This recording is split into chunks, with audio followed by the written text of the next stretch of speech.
The Rockies are offering a potentially historic deal to their third baseman, Nolan Arenado.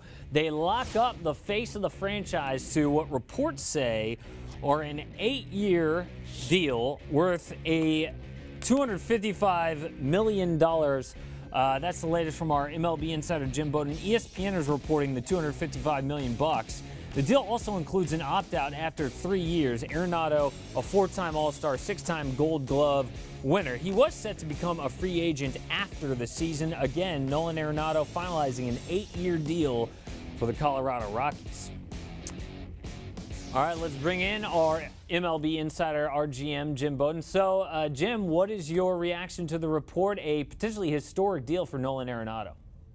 Yeah, we've just confirmed it's actually an 8-year, $260 million contract with the Colorado Rockies. He does have an opt-out, as you mentioned, after 3 years when he's only 30 years old.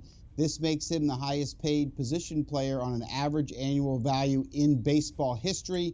This is also a contract that, when you look at it, is north of what Manny Machado got and probably going to be north at least of the average annual value of what Bryce Harper is expected to get.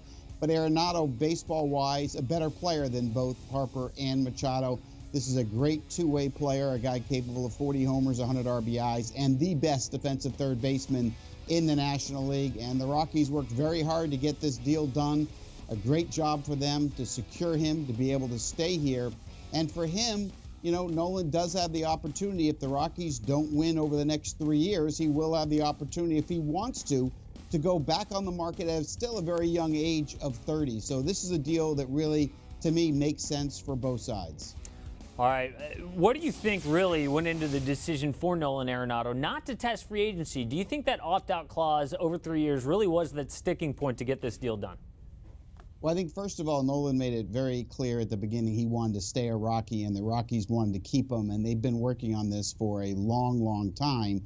I also think it probably helped the fact of watching the free agent process of Machado and Harper and how few teams actually bid for their services and how long it took them to sign. I don't think free agency is going to be as inviting to some of the star players as it once was. And when you can get a deal of this magnitude done, you know, sometimes it's better to be able to close it and not take the risk of what happens in free agency. So certainly I understand where Nolan is coming from. And for the Rockies to be able to keep their star player and to be able to have him and Trevor Story on the left side of the infield for years to come really bodes well for a Rockies team that, quite frankly, is going to be in a great race this year as the Dodgers as the two favorites in the NL West. Absolutely. Potentially a historic deal in terms of money, average annual value, and he avoids the mess that some of the biggest free agents have found themselves in.